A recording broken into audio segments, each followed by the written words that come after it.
Yeah. But now that they ban out Sky Temple, the first thing that Dignitas does is they bring Fnatic to Dragonshire, since it used to be a weak battleground for Fnatic. So they're saying, hey, we still believe that you haven't figured this out yet properly, and we're going to show you how we are going to deal with it. It's also historically a good battleground for Dignitas, right?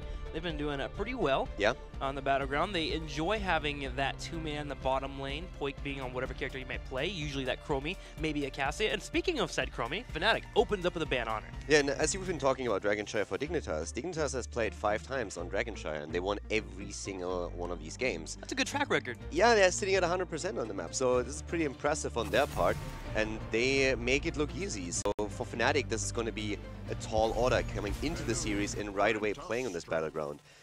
But the bans are already super interesting, because we have very much, I don't want to say the opposite, but we have a very big deviation from what we've seen in yesterday's series.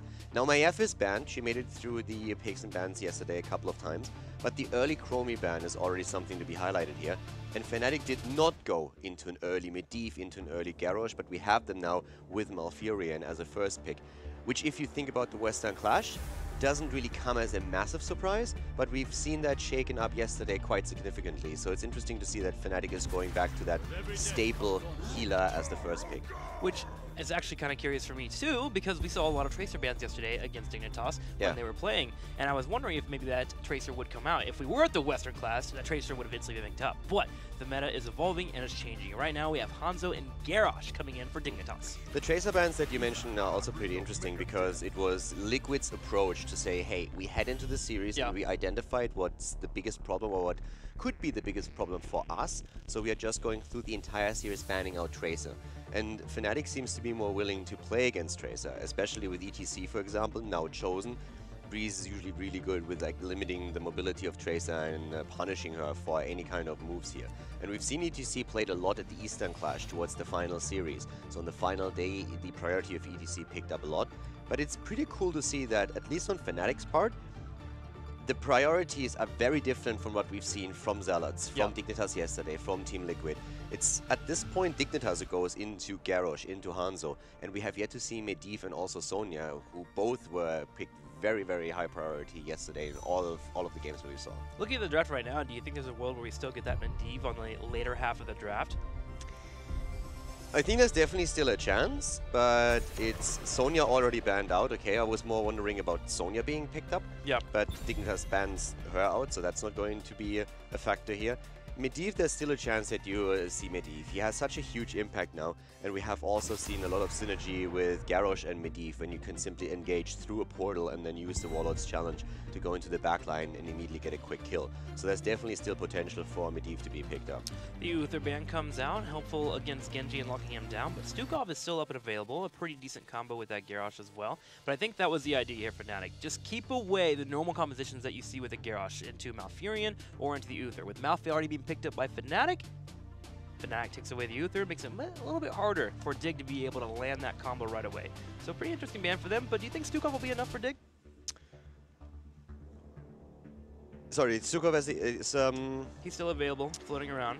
I mean, yes, yesterday we've seen Stukov a lot, and I think if you play with Stukov around Garrosh, you can do a lot with him. If you also go into Medivh, then you have a lot of potential to just engage through portals and again play around the silence, for example. Yeah. The shove alone has been pretty impactful, especially by Zealots.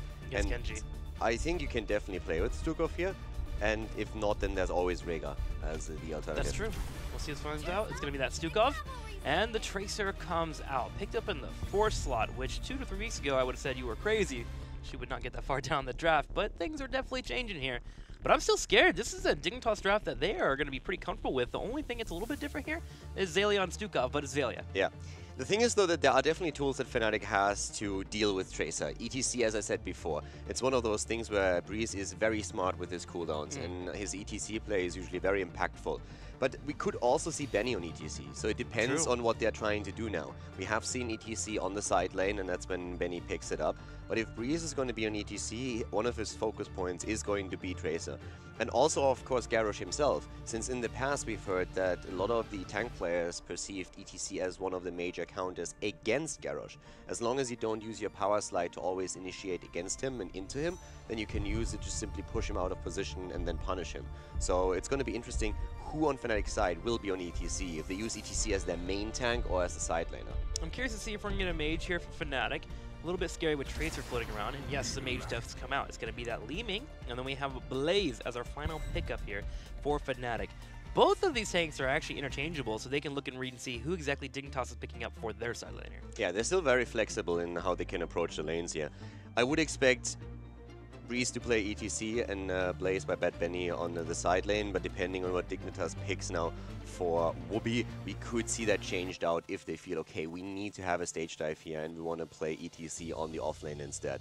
Li Ming already great, so a double reset comp on the side of Fnatic, very traditional setup, but also having Mane again on the mage is going to help them a lot. And as Breeze said in the interview, he's going to be the one who will have to have a huge impact on that front line. Question is more so, what is Dignitas going to pick now? Traditionally, I would have said one of the choices for them is definitely Dehaka, but we've seen Dehaka disappear a lot. Globals in the Western scene are starting to play a very diminished role, whereas in part 1 of Phase 1, we still saw a fair amount of Dehaka and the occasional Falstad. At the Western Clash, he started to disappear a lot more. So the question still remains, what are we going to see for Wubby? And he goes for him. So he picks Dehaka, goes back to the Global. Haven't seen a single Dehaka pick in yesterday's games, but for Dragonshire, it makes, among one or two other maps, the most sense. I think outside of Towers of Doom, Dehaka on Dragonshire is still the most impact. Yeah, I think the only two slots that would have been available for them would maybe Dehaka or Malthael for that fifth pick up there, just to have a strong top lane. But Dehaka coming in here, it's good to see. Could also argue Leoric. We've seen a lot. True. We've seen a lot of the rotations between mid and top, trying to get the experience. Whereas you 4-man at the bot lane and try to get mercenary control, so dominate through siege giants and the night camp. But yeah, it's definitely cool to see Dehaka here, because for me personally, it's still one of the questions that I want to have answered. Dehaka seems to be falling off a bit, and we saw that at the beginning of 2018, where for the longest time, Dehaka just wasn't picked up at all. Sure. And then in the second half of Phase 1, Part 1, we all of a sudden saw Dehaka coming in a bit more, and the macro game being more emphasized. But now with Western Clash, with Eastern Clash, and also the games here, the Globals don't have that priority any longer that they had, let's say, half a year ago, when you oftentimes would go into a first pick even. I feel like he's just fallen off as a soaking machine with the ability to land one tongue, and if you miss that tongue, suddenly you just feel like obsolete in the team fight, compared to Blaze, who can drop out the bunker and be more effective. Exactly, and with not only Blaze all of a sudden giving him a very hard time in the solo lane, you have also Sonya now coming in with the rework, and she has a very similar spot. Then you have Malthael too. But at the time being, let's head into game number 1, where we have to the left side Team Dignitas with a snitch on a Tracer. After his hero was banned out consistently in the series yesterday against Team Liquid, we have him back on her. Wubby on Dehaka, JPL on Garrosh, Poik on Hanzo, and Zelia on Admiral Gonzalez. On the right side in the red, Fnatic. Our first time seeing them in Week 6. Mane playing Li Ming, Smexy on Malfurion, Bad Benny on Blaze, Breeze on ETC, and Quatnix plays Genji. And of course now back with their captain, back with Quatnix, as you already said. What's really interesting, by the way, their sub-player Sonic Le Beast at the Western Clash, they talked afterwards a bit about it, and one of the problems that Fnatic had in the late series of the tournament was that Sonic's hero pool for the competitive play was quite limited, which is why they had to change their drafting patterns and draft a hero for him early on. And I talked to him a bit on his stream, and he actually said that the Western Clash motivated him highly. He was already part of the Open Division, but he said that right now one of his focus is really to expand his comparative hero pool and to try and make it into one of the competitive teams, ideally an HGC team, since the experience at the Western Clash, playing for a pro team and just being in that environment was just a huge motivation for him. So it's pretty cool to hear that story. I'm definitely glad to hear that. You never want to see someone get an opportunity and squander it away, right? And Sonic Le Beast seems like someone that's completely not going to go that route. Oh, yeah. Speaking of middle lane, hang on. JPL is about to go for a fight. Yeah. I mean, Sonic did absolutely fantastic. He again, he didn't really experience a competitive environment before. There were a couple of cool stories of how he thought, okay, I'm going to go back, I'm going to tap live mana, and Smexy just laughing at him like, no, dude, we're finishing the game now. We just won the team fight. So he still has that hero league mentality to an extent incorporated, but it's really awesome to just see players coming in, experiencing that setup, realizing how different competitive can be, and then being motivated to aim for it. On the flip side, it's good to see Quacknix back and healthy, man. It was really unfortunate to see him in a very sick state at the weekend. I saw him walking around. He just seemed a little bit not himself. It's good to have him back, and so far, Fnatic and Team Dignitas have already opened the map pretty well, with Giants being grabbed and possibly already a dragon for Dignitas. Yeah, pressure by Dignitas now that they control both of the shrines, but we still have Garrosh versus Genji in the mid lane, and that is a situation where Garrosh should never be able to pick the Dragon Knight. But of course, Fnatic wants to relieve the pressure, and that's where we see them with a 3-man at the bot lane. So the pretty traditional split. We have Bad Benny as expected on Blaze up at the top and going up against Wooby here. The two of them are locked into that standstill, whereas the bottom 2 lanes are currently dominated by rotations in the 4-man and occasional splits between 3 heroes at the bot lane trying to claim a mercenary again. Yeah, Fnatic looking for a power side. And speaking of power side, there's one here. Zaliah gets caught here, knocked into the root, getting low on health, but able to kite away. Here comes JPL to save the day. Breeze able to kite towards his minions and live just fine. This is one of the situations where we see this synergy between Breeze and Smexy now on ETC and Malfurion, where the power slide leads into the immediate route, and that just paints a target onto the hero that they chose for Mene when he wants to get his combo off. And once the level 7 in particular hits, Mene is going to get access to Calamity, and that's going to make his life, of course, much easier, and the threat pressure towards Dignitas is going to increase. Certainly, I think it does kills right away, too. You get 1 or 2 pops, and you're good to go. You have a lot of targets to do so. You have Stukov, you have Hanzo, and you have Tracer. Targets that Calamity can look to focus down.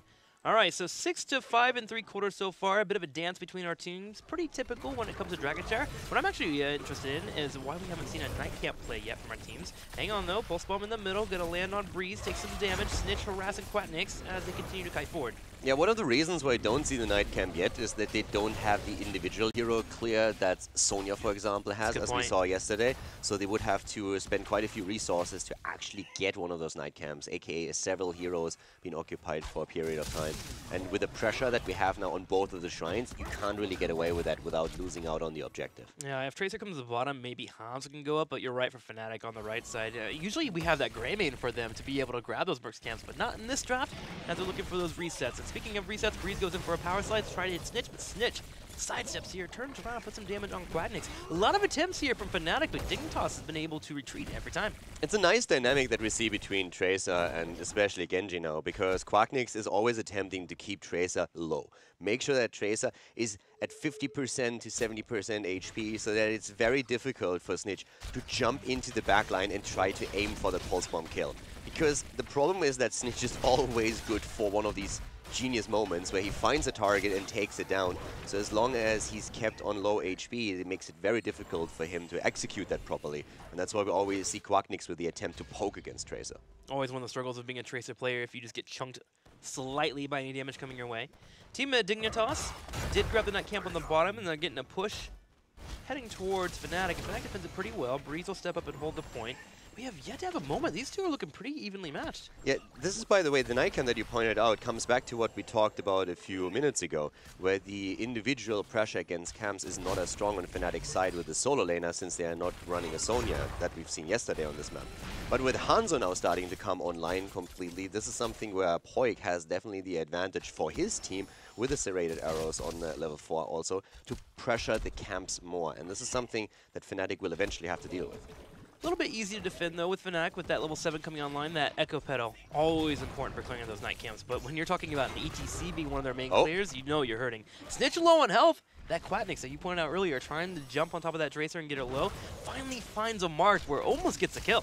Yeah, definitely. This is the thing. Even if you don't get the kill, as long as you make Tracer less of a threat, it really helps the rest of your lineup to play around it too. So Quacknix is currently doing a great job trying to make sure that Snitch is not getting these kills and these impactful jumps into the backline. That's actually a really good point. Hang on here. Bad Benny goes in, Quacknix as well. Wubby goes around for a drag, pulls him underneath the towers, but Deflect will get him out of there. A lot of teams, or a lot of people think that you have to get that kill to negate somebody out of a team fight, but Tracer, as you keep mentioning, being low on a quarter health, I mean, she's not in there. You're effectively in a 5v4 and you can open up the map, and Fnatic is doing that right now. They grab both shrines, put pressure on Wubby on the top, and now, even though they're behind 10 to 9.5, they put Dignitas on the back foot. Yeah, 10 on the other hand has reached Dignitas first, so at this point Fnatic needs to be careful. But we saw at the top lane what an impact Genji has on the game. So Quacknix currently has several jobs to do here. One of his jobs is to try and keep his eyes on Tracer and keep track of her. But at the same time also he's threatening that top lane continuously, where we see him with his Swift Strike, with his trade, just moving straight to the top lane pretty quickly with a rotation and putting pressure on Whoopi. And that helped them to nearly get a kill against Dehaka. But also, every time he goes top and starts damaging Dehaka, hold your horses, Xaylia in trouble, nice shove, but it's not enough. And now Stukov down, first blood in the game. Coming back to my point though, even if Genji doesn't get the kill at the top lane against Dehaka, as long as he gets some free damage in, he makes Blaze's life even easier to sustain himself and on the top lane against Dehaka. Yeah, especially if you get that health advantage, you get to a point where you're starting to control the regen globes, and that can snowball out of control, especially with the Blaze. Now, with the first kill here, Fnatic is looking for another pick towards the south, and they have Bad Bunny go in for a jet propulsion as they rotate him down. With ETC grabbing that stage dive, he's able to take over that top lane now and grab that Echo Pedal and continue to push forward and come into fights like we just saw on that Stukov. So another thing for you to think about at home, once you hit 10 and if you have 2 tanks, ETC can definitely take over. Nice move here for Snitch, and if Snitch doesn't have the quick jump here, he is actually dead. But now JPL comes in, and that changes the entire setup. Li Ming is down, Fnatic over-chasing slightly, and that could actually also lead to another second death of Bad Benny, and with him being thrown now into the tower range, he's definitely gonna fall. Good double kill for Dignitas. Smexy was thinking about grabbing the Dragonite here and sneaking it in, but of course, in the meantime, we had Dig already taking position here. Now ETC falls as well.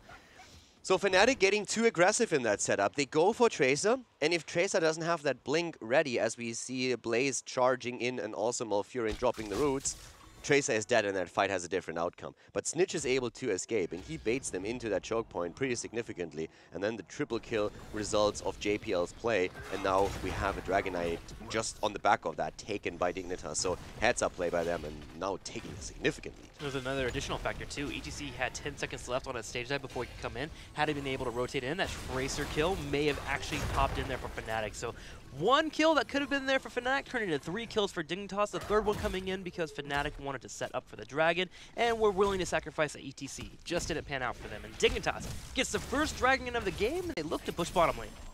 And now, of course, Fnatic has to be careful that Dignitas is not walking away with a massive lead that they can translate into a snowball. Arrow is not hitting anything. That was an important one since JPL was already looking, and he still wants to get that flip. But with Benny is pushed out as the fort is eliminated. The thing is, though, that we have the global at the top lane. Breeze at this point is now currently pushing very heavily against the fort at top. And Dignitas, they will have to deal with it, or it's going to be an even trade in structures. And that is definitely something they're trying to avoid. So now we see Dehaka moving in, first of all. And Stukov is also on his way already. Looking for a 4-man gank here. The Dragon continues to stay in the middle. We'll head over with Tracer as well as it expires.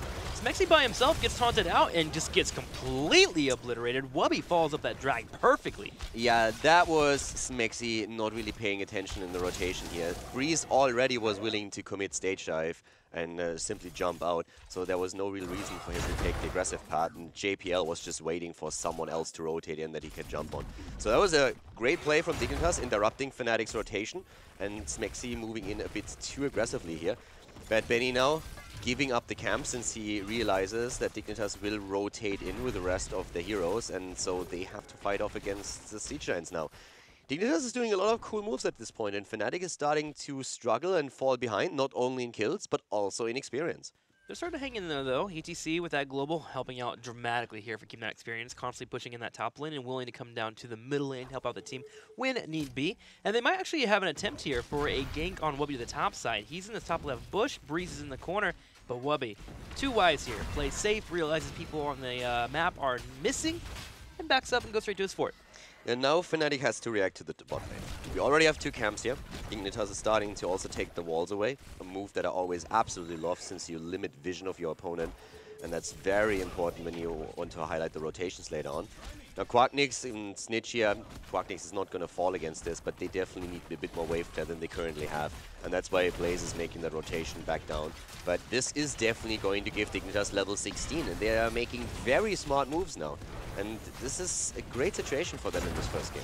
That it is. Bad Bunny is going to go ahead and pop his stim pack and charge on in. Here comes the stage dive. They're looking for Azalea. Power slide goes in. Combo from Mene will pop in the damage. Dragon Blade popping out at the same time. But the arrow from Point will keep them at bay. Yeah. Pulse Bomb missing on the other hand, and they're still fighting here. Their silence is fantastic. Great move by Smexy, and Whoopi is very likely to go down if they focus him right away. Li Ming still waiting for that combo, and the kill would trigger the resets. And here's the first one. They're trying to move into JPL. Mena already, with a wave of force also being used here, but not able to get the final blow in. But a very important kill at a talent disadvantage at that. An important kill, but I also got to call out Wubby there. There was going to be a reset setup, as you were pointing out, for Genji, but he actually caught the Swift Strike in the middle of the drag before falling, just to make sure that duration of the Swift Strike would not give a reset there, which saved the rest of its team. So Team Dignitas, even though they lost that fight, it was saved just barely as it kept 4 people up.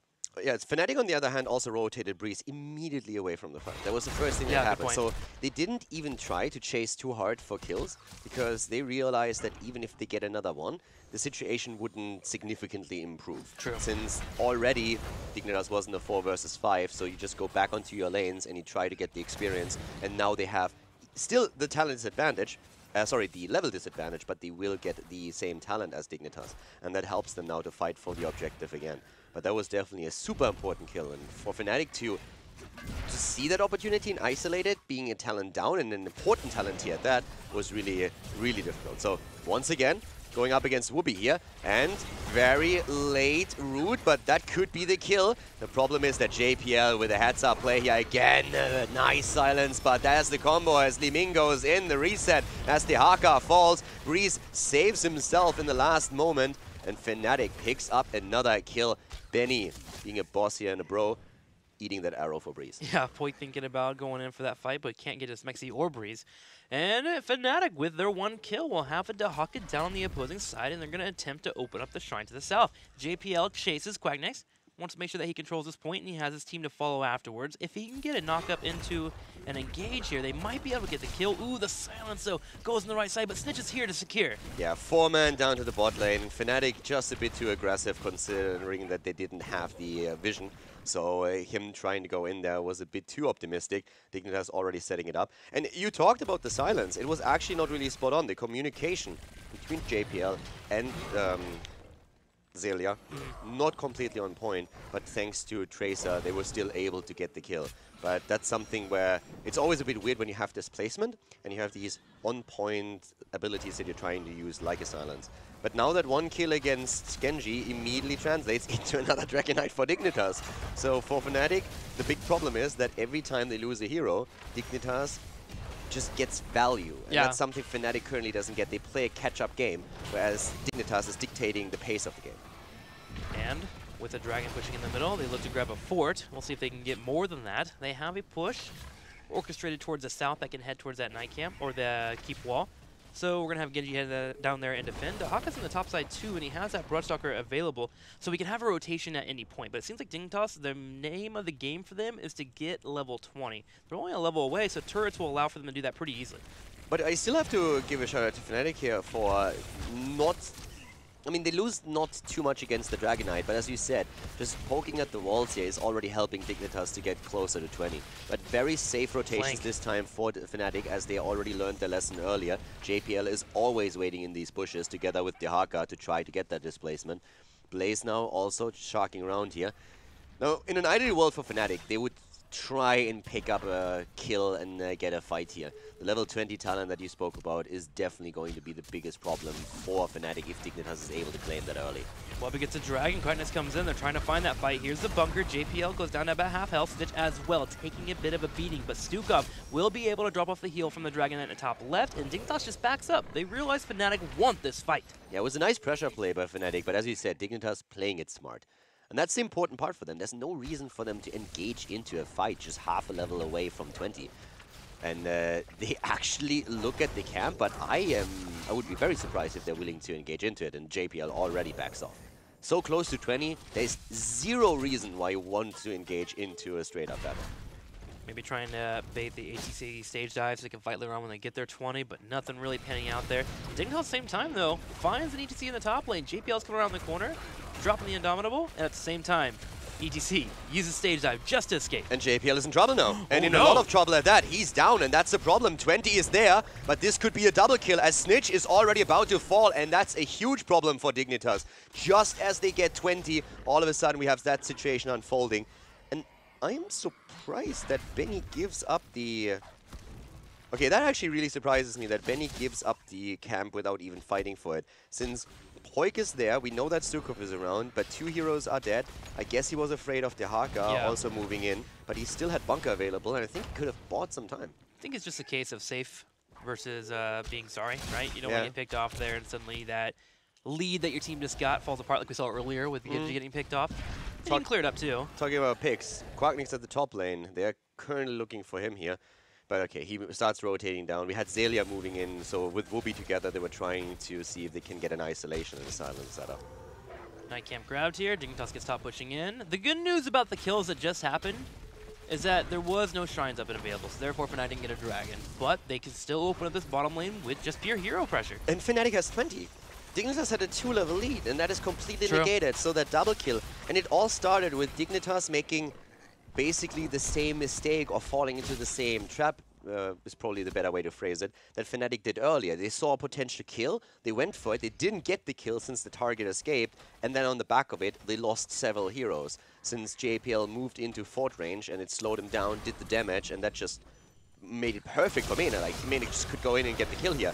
Breeze, on the other hand, here with the Bolt of a Storm, but the arrow comes out, and now the isolation hits as well. ETC is dead, and he's not the only one. Smexy dies on Malfurion, and Dignitas with a great team fight here. Perfect play by them, not even allowing Fnatic to get into that fight. So great moves. Quacknick's now also attempting to rush away. Silenced, rooted, and down. Great play by Zelia here. Fantastic Stukov combo. And this is going to be the dragon.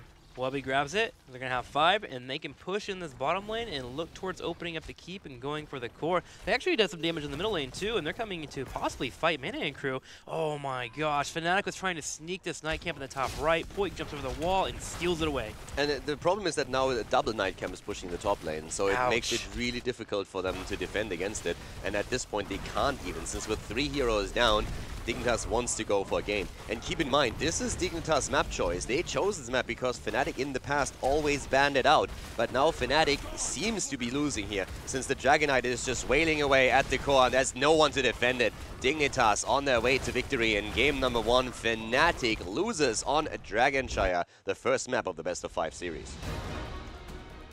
Started out well for both of our teams, pretty similar in experience, but Dignitas finding a couple kills were able to net a experience lead and kept that. We got to a point where Fnatic were able to find a couple of those calls that we were used to, get a kill or two and try to answer back, but they just couldn't nab a dragon, and it really became their downfall as we got to the late game, and Dignitas found a couple more kills and ended it all. The early game was actually really back and forth, or very, very tense that we had. Also in experience, they were really close. But then this one situation where Fnatic chased Tracer and lose 3 started to swing the momentum in favor of Dignitas. Fnatic was actually able to turn it around, but that last fight was absolutely perfect. Breeze, under so much trouble already, has to bolt out. Then we see Dehaka coming in, hitting the isolation perfectly. And I think even without the isolation, he would have had a hard time to get out of this one. And of course, then the follow-up kills against Smexy, the pickup that we saw through Zelia, hitting the combo and rooting down Genji, that was absolutely perfect play. And we didn't see a single Dragon Knight for Fnatic. We did It not. was all Dignitas. A total of 3, I believe, for Dignitas there. Just complete control over the battleground. A couple of good moments here for Fnatic. But I will say, going into game number 1 there, Dragonshire being a battleground that Fnatic has infamously not been very strong on, it's actually kind of cool to see them kind of match Dignitas a little bit here and there at certain points. I feel like Dignitas was overall dominant on the battleground, but there were moments where it's like, okay, Fnatic is looking good, which gives me hope going into game number 2 when we go to a typical battleground. This is also one of these situations where Dignitas has currently played not only on one of traditionally Fnatic's weaker maps, but it's also the best map of Dignitas.